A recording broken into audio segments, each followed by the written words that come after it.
Hello નમસ્કાર મિત્રો, દરેકનું હાર્દિક સ્વાગત છે મિત્રો. ધોરણ 10 જેની અંદર આપણે નકશા પોથીનો મિત્રો પાઠ નંબર 14 જોઈ રહ્યા છીએ, પરિવહન, સંદેશા વ્યવહાર અને વ્યાપાર. તો સંપૂર્ણ સોલ્યુશન જોતા પહેલા ચેનલમાં નવા છો તો મિત્રો ફટાફટ ચેનલને સબસ્ક્રાઇબ કરી લેશો અને તમારા જે પણ મિત્રો છે એમને પણ આ વિડીયો શેર કરવાનું ના ભૂલતા. સૌપ્રથમ પ્રશ્ન 1 ની અંદર નકશો આપેલો છે, જેમાં ભારતના નકશાની અંદર મુખ્ય રેલ માર્ગો આપણને દર્શાવેલા છે, જે તમે અહીં જોઈ શકો છો.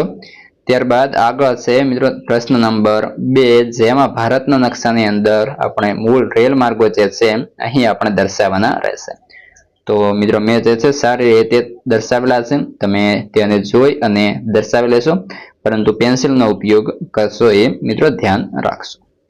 ત્યારબાદ આગળ જોઈએ પ્રશ્ન નંબર 3, ભારત રાષ્ટ્રીય જળમાર્ગો, જેમાં કુલ લંબાઈ 4427 કિમી અને 15 રાજ્યોમાં જે છે મિત્રો ફેલાયેલા છે.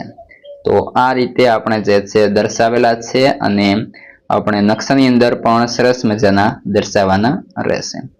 તો મિત્રો દરેક જે પણ નકશા આવે તેને તમારે જે છે મિત્રો પેન્સિલની મદદથી દર્શાવવાના રહેશે. તો મેં અહીં મિત્રો દર્શાવેલા છે, જેમ કે નેશનલ હાઈવે 1, નેશનલ હાઈવે 2, એ રીતે તમારે સંપૂર્ણ સારી રીતે પેન્સિલની મદદથી દર્શાવી લેશો.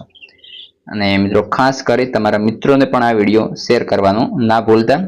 પ્રશ્ન 5, નીચે આપેલા ભારતના નકશામાં ભારતના મુખ્ય બંદરો અને હવાઈ મથકોના સ્થાન જુઓ. જો કે ભારત મુખ્ય બંદરો અને હવાઈ માર્ગો, તો કે કયા સ્થળેથી કયા સ્થળે જે છે જતા હોય છે તે સંપૂર્ણ આપણને દર્શાવેલું છે.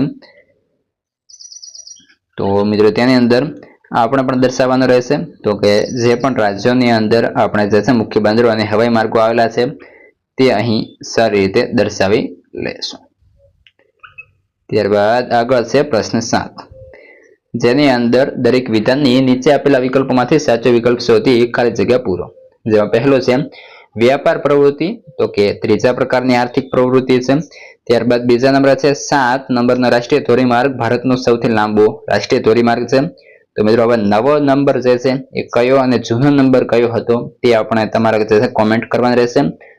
3 રાષ્ટ્રીય ધોરીમાર્ગ 44 શ્રીનગરથી કન્યાકુમારી સુધી જાય છે. 4 સરહદ માર્ગ સંસ્થાન દુર્ગમ ક્ષેત્રોમાં સડકોનું નિર્માણ, તેનો નિભાવ, બરફ હટાવવા જેવા કાર્યો કરે છે. 5 રાષ્ટ્રીય ધોરીમાર્ગને દ્રુત ગતિ માર્ગ પણ કહે છે. 6 ભારતમાં સૌપ્રથમ રેલવે 1853માં મુંબઈથી થાણા વચ્ચે શરૂ થઈ હતી. 7 દિબ્રુગઢથી કન્યાકુમારીને જોડતો રેલમાર્ગ ભારતનો સૌથી લાંબો રેલમાર્ગ છે. 8 ભારતને લગભગ 7516 કિમી લાંબો દરિયા કિનારો મળ્યો છે. 9 ગુજરાતમાં ભાવનગર ઓટોમેટિક લોક ગેટ ધરાવતું એકમાત્ર બંદર છે. 10 પવનહંસ હેલિકોપ્ટર નામની સંસ્થા ઓએનજીસી અને રાજ્ય સરકારની હેલિકોપ્ટર સેવા આપે છે.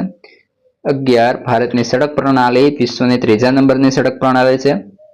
12 રાષ્ટ્રીય ધોરીમાર્ગના નિર્માણની જવાબદારી કેન્દ્ર સરકારની છે. 13 ગ્રામીણ માર્ગનું નિર્માણ અને જાળવણી ગ્રામ પંચાયત દ્વારા કરવામાં આવે છે.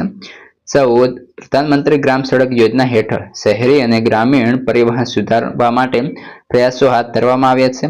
15 સરહદ માર્ગ સંસ્થાનની સ્થાપના ઈસવીસન તો કે 1960માં કરવામાં આવી હતી.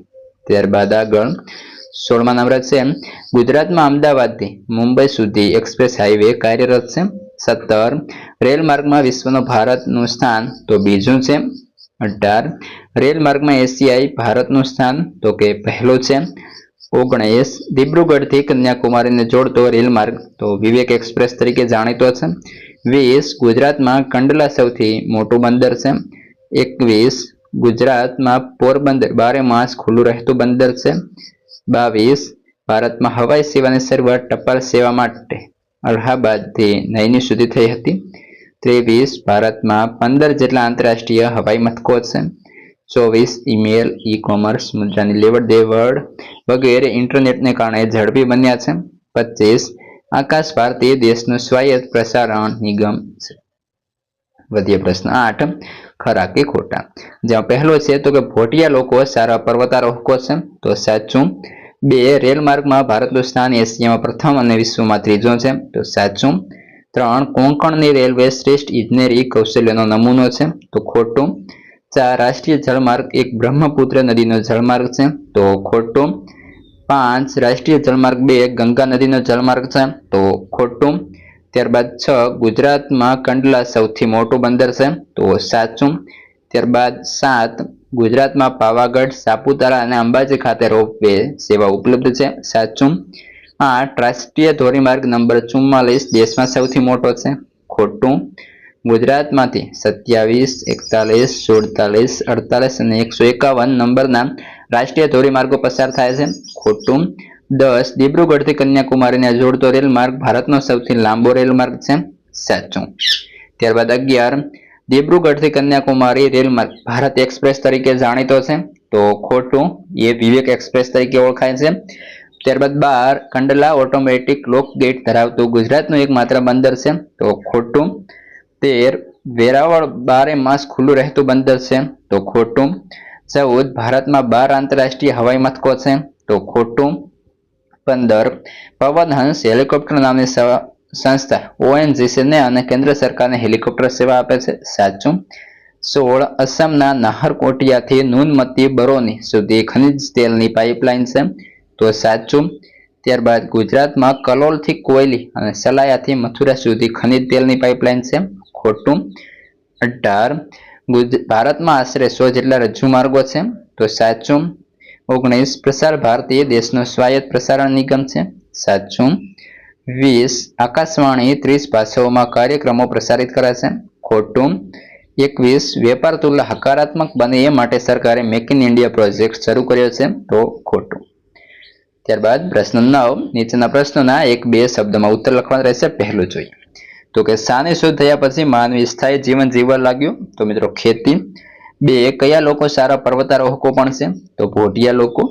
3 દરિયા કિનારે કે નદી ઊંડી હોય ત્યારે 12 માસ પાણી વહેતું હોય ત્યારે પરિવહન તરીકે શાનો ઉપયોગ થાય છે, તો જળમાર્ગનો. પ્રશ્ન 4 રાષ્ટ્રીય ધોરીમાર્ગ 44 ક્યાંથી ક્યાં સુધી જાય છે, તો શ્રીનગરથી કન્યાકુમારી. 5 કઈ યોજના દિલ્હી, મુંબઈ, ચેન્નઈ અને કોલકાતા શહેરને જોડે છે, તો સ્વર્ણિમ ચતુર્ભુજ યોજના. 6 કઈ સંસ્થા દેશના સરહદીય વિસ્તારોમાં રસ્તાઓ બનાવે છે, તો સરહદ માર્ગ સંસ્થા. 7 ઈસવીસન 1853માં કયા શહેરો વચ્ચે રેલ શરૂ થઈ હતી, તો મુંબઈથી થાણા વચ્ચે. 8 કોલકાતા, દિલ્હી અને જયપુર શહેરોમાં કઈ રેલ પણ જોવા મળે છે, તો મેટ્રો રેલ. 9 કયા સ્થળોને જોડતો રેલમાર્ગ વિવેક એક્સપ્રેસ તરીકે જાણીતો છે, તો મિત્રો દિબ્રુગઢથી કન્યાકુમારી. 10 ઈમેલ, ઈ કોમર્સ, મુદ્રાની લેવડ દેવડ વગેરે કોને કારણે ઝડપી બન્યા છે, તો ઇન્ટરનેટ. 11 શું હકારાત્મક બનાવવા સરકારે મેક ઇન ઇન્ડિયા પ્રોજેક્ટ શરૂ કર્યો, તો વ્યાપાર તુલા હકારાત્મક બનાવવા માટે.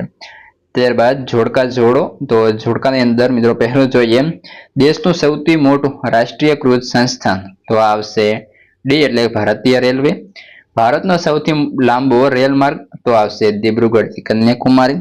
ભારતમાં સૌ પ્રથમ રેલવે, તો આવશે મુંબઈથી થાણા 1853. ગુજરાતનું સૌથી મોટું બંદર, તો આવશે કંડલા. જોડકા નંબર 2 જેની અંદર રાષ્ટ્રીય જળમાર્ગ 1, તો આવશે ઓપ્શન ઈ એટલે કે ગંગા નદી.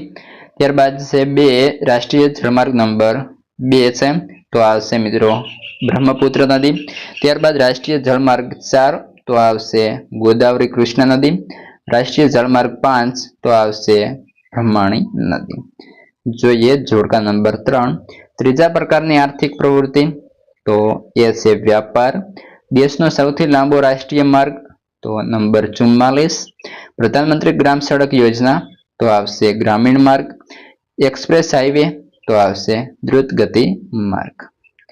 ત્યારબાદ યોગ્ય વિકલ્પ પસંદ કરીને આપણે લખવાનો રહેશે. પહેલો છે ભારતમાં સૌથી લાંબો રાષ્ટ્રીય ધોરીમાર્ગ કયો છે, તો મિત્રો ઓપ્શન સી 44 નંબરનો. 2 ભારતનો સૌથી લાંબો રાષ્ટ્રીય ધોરીમાર્ગ કયો છે, તો આવશે વારાણસીથી કન્યાકુમારી એટલે કે ઓપ્શન બી. 3 જનસંખ્યાની દ્રષ્ટિએ નીચે પૈકી કયા રાજ્યોમાં રાષ્ટ્રીય ધોરીમાર્ગની સંખ્યા વધારે છે, ઓપ્શન એ ગોવા. 4 એવરેસ્ટ આરોહણ સમયે સામાન ઊંચકવાનું કામ કોણ કરે છે, ઓપ્શન બી ભોટિયા. 5 રાષ્ટ્રીય ધોરીમાર્ગના નિર્માણની જવાબદારી કોની છે, તો ઓપ્શન બી કેન્દ્ર સરકારની. 6 સ્વર્ણિમ ચતુર્ભુજ યોજના કયા મહાનગરનો સમાવેશ કરવામાં આવ્યો નથી, તો અમદાવાદ. ત્યારબાદ 7 બાજુમાં દર્શાવેલ માઇલસ્ટોન કયો સડક માર્ગ દર્શાવે છે, તો ઓપ્શન ડી મિત્રો ગ્રામીણ માર્ગ. ત્યારબાદ આગળ 8 બાજુમાં દર્શાવેલ નીચેની કઈ સડક યોજનાની છે? તો ઓપ્શન બી પ્રધાનમંત્રી ગ્રામ સડક યોજના એટલે કે PMGSY. 9 ગુજરાતમાં કયા શહેરો વચ્ચે એક્સપ્રેસ ધોરીમાર્ગ આવેલો છે? તો ઓપ્શન બી અમદાવાદ અને વડોદરા, ઓપ્શન એ આવશે. ત્યારબાદ છે 10 ભારતનો પ્રથમ રેલમાર્ગ કયા સ્ટેશનોથી વચ્ચે શરૂ કરવામાં આવ્યો હતો? મુંબઈ અને થાણા એટલે કે ઓપ્શન સી. 11 કયા રેલમાર્ગો શ્રેષ્ઠ ઇજનેરી કૌશલનું દ્રષ્ટાંત પૂરું પાડ્યું છે? Option C Konkan રેલમાર્ગે. 12 ભારતમાં સૌથી લાંબો રેલમાર્ગ કયો છે? તો દિબ્રુગઢ થી કન્યાકુમારી, ઓપ્શન સી. 13 વિવેક એક્સપ્રેસ ક્યાંથી ક્યાં સુધી જાય છે? ઓપ્શન બી દિબ્રુગઢ થી કન્યાકુમારી. 14 દક્ષિણ ભારતમાં કયા પર્વતીય વિસ્તારમાં રજ્જુ માર્ગ આવેલો છે? Option A Anamalai. ત્યારબાદ 15 ગુજરાતમાં નીચેના પૈકી કયા સ્થળે રજ્જુ માર્ગ એટલે કે રોપવે આવેલા છે? Option C Saputara. 16 રાષ્ટ્રીય જળમાર્ગ 2 કઈ નદીનો જળમાર્ગ છે? ઓપ્શન એ બ્રહ્મપુત્રા. 17 રાષ્ટ્રીય જળમાર્ગ 1 કઈ નદીનો જળમાર્ગ છે? Option C Ganga. 18 ભારતમાં કયા રાજાઓના સમયમાં રાજમાર્ગોની જાળ પથરાઈ હતી? તો ઓપ્શન એ સમ્રાટ અશોક અને ચંદ્રગુપ્ત મૌર્ય. મિત્રો આ હતું સંપૂર્ણ તમારો જે છે મિત્રો નકશા પોથીનું સોલ્યુશન. તમારે અન્ય કોઈ પણ પ્રકારનું સોલ્યુશન બાકી હોય, લખવાનું બાકી હોય તો તમે કોમેન્ટ કરી દેશો અને તમારા મિત્રોને જે છે એ પણ શેર કરી નાખશો.